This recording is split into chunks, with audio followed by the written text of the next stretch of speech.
여러분, 우리 인간은 한계를 가진 그런 존재입니다. 그래서 누구나 어떤 일에 실수하거나 또 실패할 수 있습니다. 이런 실수와 실패가 우리에게 절망감과 또 두려워하게 합니다. 여호수아는 아이성 전투를 위해서 정탐꾼들을 보냅니다. 정탐꾼들은 백성들을 다 올라가게 하지 말고 한 3천 명만 올라가도 그때는 이길 수 있다, 그렇게 자신만만하게 보고를 했습니다. 그런데 이런 정탐꾼들의 보고와는 달리 이스라엘이 그 전투에서 패배하고 말았습니다. 36명이 죽었습니다. 이스라엘 백성들의 사기는 떨어졌고 또한 절망감과 두려움에 빠졌습니다. 여러분, 아이성의 이 패배로 단지 36명의 군사들이 희생되었는데 왜 이렇게 그들이 절망하고 두려워하고 있을까요? 여러분, 그건 지나친 자신감이 부른 그런 방심 때문에 일어난 패배였기 때문에 너무나 큰 충격을 받은 것입니다. 여러분, 우리가 예상치 못한 그런 패배를 경험하게 되면 절망감에 빠지거나 두려움에 빠지게 됩니다. 아니, 어떻게 이럴 수가 있는가? 그래서 이스라엘 백성들은 멍해졌고 정신을 잃었습니다. 그래서 여러분, 그 앞장인 7장 5절에 보시면 그들의 마음이 녹아서 물같이 되었다, 그렇게 기록하고 있습니다. 여러분, 이스라엘 백성들이 이 요단강을 마른 땅같이 건너고 또 이 여리고 성이 그렇게 와르르 무너져 내릴 때에는 그 가나안의 7 족속의 마음이 그렇게 녹아 내렸는데 이제는 정반대가 된 것입니다. 여러분, 사실 실수나 실패보다 더 무서운 게 바로 이 절망감과 또 두려움입니다. 절망감과 두려움에 빠지게 되면 여러분, 우리는 낙심하게 되고 스스로 그렇게 포기하기에 이르게 됩니다. 여호수아와 이스라엘 백성들이 이 절망감과 두려움 때문에 더 이상 앞으로 나가지 못하고 있었던 것입니다. 여러분, 이스라엘 백성들이 직면한 이 절망감과 두려움을 어떻게 하면 여러분 극복할 수가 있겠습니까? 먼저는 이 실패의 원인을 파악하고 해결해야 합니다. 여러분, 아이성 전투의 이 패배의 근본적인 원인이 뭡니까? 그래서 공동체 전체를 절망감과 두려움에 빠지게 한 그 이유가 무엇입니까? 그건 바로 아간의 죄 때문입니다. 아간 한 사람의 죄 때문에 온 백성에게 두려움이 몰려오게 된 것입니다. 하나님은 그 죄를 밝히 드러내시고 그것을 정리하게 하셨습니다. 여러분, 하나님이 우리에게 주시는 마음은 두려워하는 마음이 아니라 사랑과 능력과 절제하는 마음이다, 그렇게 말씀하고 있습니다. 하지만 여러분, 마귀는 우리에게 두려움을 줍니다.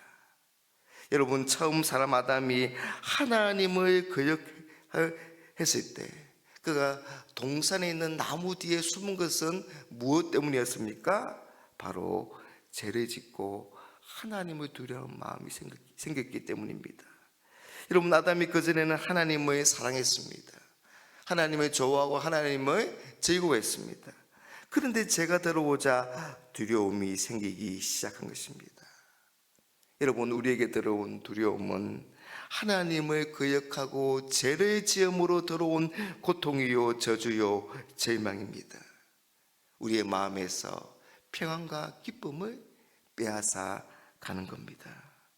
여러분, 그래서 이 두려움은 어떤 상황의 문제이기보다는 그 이전에 영적인 문제일 수가 있는 겁니다.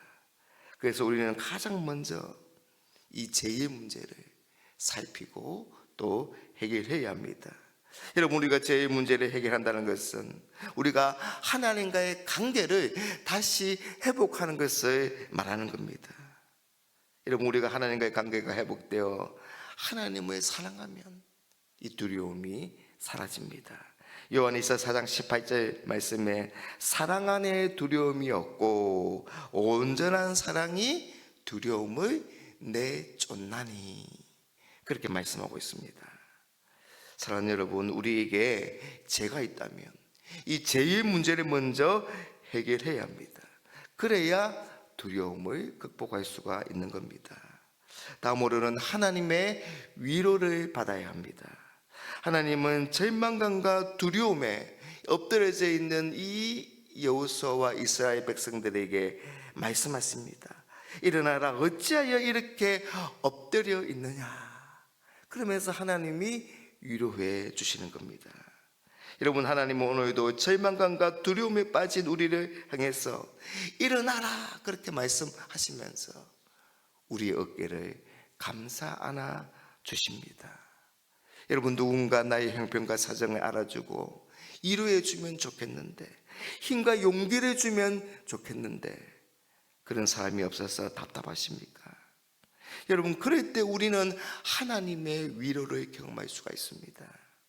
이사야 66장 13절에 보니까 어머니가 자식을 위로한 같이 내가 너희를 위로할 것인즉 너희가 예루살렘에서 위로를 받으리라. 여러분, 하나님은 우리를 마치 어머니가 그 자식을 위로한 같이 위로해 주시는데, 그 위로를 어디에서 받는다고요? 예루살렘, 오늘날 교회에서 그렇게 위로를 받게 될 것이다. 여러분, 우리는 주님의 몸된 교회와 연합되어 있고 또 그 교회의 지체들입니다. 그래서 하나님은 우리에게 교회를 통해서, 또 교회의 예배를 통해서, 특히 그 예배 중에 말씀을 통해서 뿐만 아니라 교회의 우리의 지체들을 통해서 우리를 위로하십니다.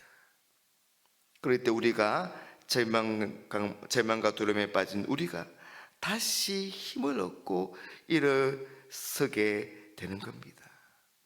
사랑하는 여러분, 하나님이 주시는 위로로 말미암아 다시 일어나시기를 바랍니다.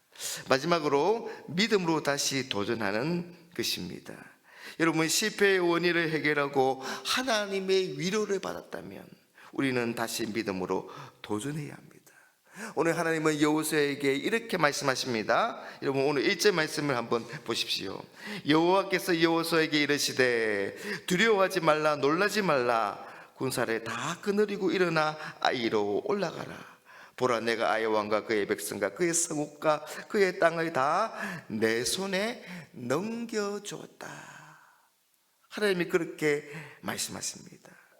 여러분, 우리가 두려움에서 완전히 벗어나기 위해서는 이 절망과 두려움을 준 사건에 대해서 다시 도전하여서 승리를 거두어야 합니다.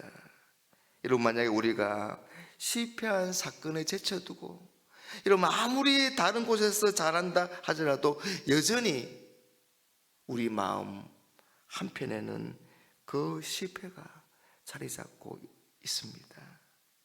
여러분, 이스라엘 백성들이 가나안 땅을 정복하기 위해서는 이 아이성의 패배를 극복해야 합니다. 그래서 하나님은 이스라엘이 다시 그들과 싸울 수 있도록 용기를 주시고 다시 도전하게 하신 것입니다. 실패했던 그것에 완전히 정복할 때 여러분, 우리의 절망감과 두려움을 완전히 이길 수가 있는 겁니다. 여러분, 혹시 여러분이 실수하고 실패하는, 매번 넘어지는 여러분의 그런 약한 부분들이 있습니까? 그래서 그 부분에 대해서 위축되거나 아니면 주눅이 들어 있습니까? 여러분, 그래서 그 실패를 내가 다시 시도하기를 꺼려하고 있지는 않습니까? 여러분, 하나님 우리가 다시 그것에 대해서 믿음으로 도전하기를 원하십니다. 일어나서 올라가기를 원하십니다. 하나님은 그것을 우리 손에 넘겨주시고 우리로 승리하게 하실 것입니다. 여러분, 실수와 실패로 인한 절망감과 두려움이 있다면 우리의 잘못과 연약함을 인정하고 또 우리를 일으키시고 우리의 무너진 삶을 세워주시는 하나님을 의지하고 믿음으로 다시 도전함으로 성공과 승리의 삶을 살아가는 저와 여러분 될 수 있기를 주님의 이름으로 축복합니다.